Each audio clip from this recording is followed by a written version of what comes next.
आज के इस बेहद दिलचस्प विश्लेषण में हम लीडरशिप और स्किल मैनेजमेंट की एक ऐसी फिलॉसफी को डिकोड करने वाले हैं जो सच में सोचने का नजरिया बदल देगी। बचपन से हमें अक्सर यही सिखाया जाता है कि सफल होना है तो किसी एक काम में पक्की महारत हासिल करनी होगी। सही बात है ना?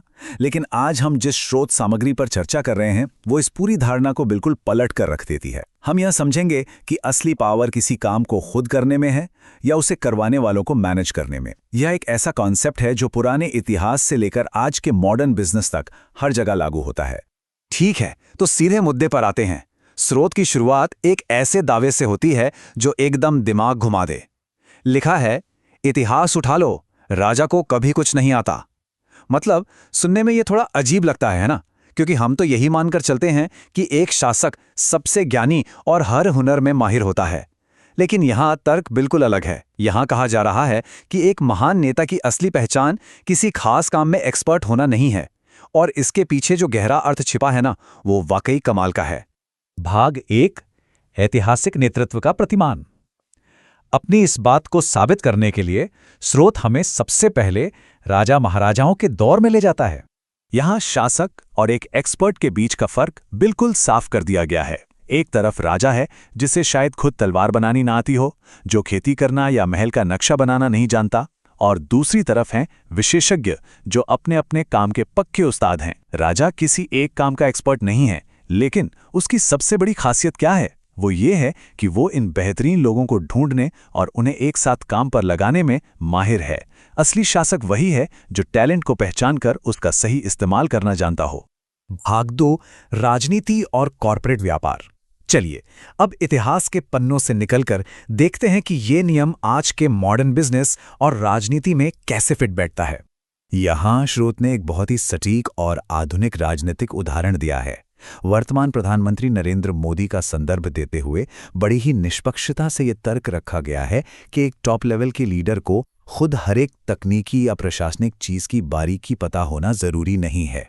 इसके बजाय असली लीडरशिप इस बात में है कि उस नेता के पीछे दिग्गजों की एक सेना खड़ी है, ऐसे एक्सपर्ट अधिकारी और रणनीतिकार जो अपने फील्ड के महारथी हैं। ये साफ दिखाता है कि माइक्रो मैनेजमेंट से ज्यादा अहमियत सही टीम बनाने की होती है। और मजे की बात देखिए, यही सेम सिद्धांत कॉर्पोरेट की दुनिया में भी 100% काम करता है।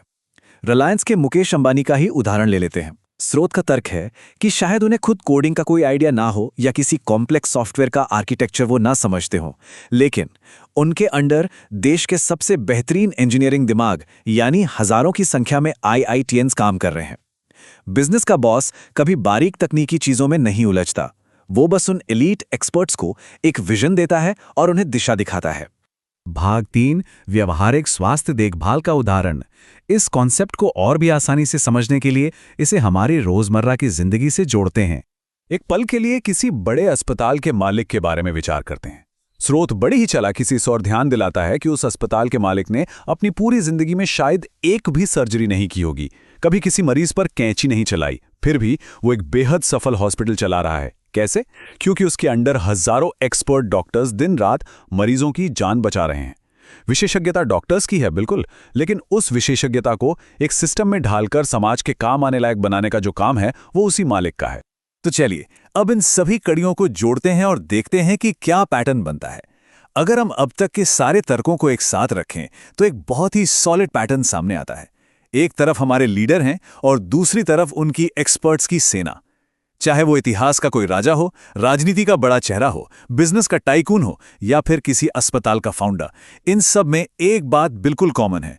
इन्होंने खुद सब कुछ सीखने में टाइम वेस्ट नहीं किया, बल्कि इन्होंने उन लोगों की फौज खड़ी कर दी जो उस काम में उनसे कहीं बेहतर थे। ये पैटर्न हर जगह देखने को मिलता है।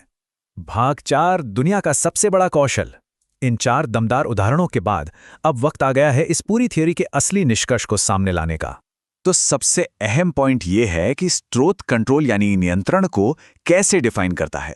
देखिए, यहां कंट्रोल का मतलब लोगों को दबाना या उन पर हुक्म चलाना नहीं है, बल्कि इसका मतलब है पूरी व्यवस्था का प्रबंधन करना। किसी भी इंसान के लिए हर काम खुद सीखना मुमकिन नहीं है, बल्कि सीखना यह है कि जो लोग वो काम करना जानते हैं उन्हें मैनेज कैसे किया जाए। ये मैनेजमेंट का एक बहुत ही हाई लेवल है, जहां अलग अलग टैलेंट को एक साथ लाया जाता है और एक बड़े लक्ष्य की तरफ मोड़ा जाता है। और बिल्कुल इसी वजह से स्रोत इस बेहद पावरफुल निष्कर्ष पर पहुंचता है कि विशेषज्ञों का प्रबंधन करना दुनिया का सबसे बड़ा कौशल है। जब कोई इंसान ये सीख लेता है कि दूसरों के टैलेंट और टाइम का सही इस्तेमाल कैसे करना है, तो उसकी ताकत की कोई सीमा नहीं रह जाती। एक अकेला व्यक्ति दिन में सिर्फ 24 घंटे काम कर सकता है, लेकिन अगर वो 1000 एक्सपर्ट्स को सही से मैनेज कर ले तो वो एक ही दिन में हजारों घंटों के बराबर काम कर सकता है। सच में यही वो स्किल है जो पूरी दुनिया को चलाती है। इस पूरे विश्लेषण को खत्म करने से पहले एक बहुत ही गहरा सवाल जहन में आता है। अगर हम गहराई से सोचें तो क्या हमारी शिक्षा प्रणाली और हमारा समाज हमें सिर्फ एक विशेषज्ञ बनने की रेस में दौड़ा रहा है, जबकि जो मैनेजमेंट की असली कला है, जिससे राजा, लीडर और बड़े उद्यमी बनते हैं, क्या हम उसे बहुत कम आंक रहे हैं? क्या हमें सिर्फ एक पुर्जा बनना है या उस पूरी मशीन को चलाने वाला मास्टरमाइंड?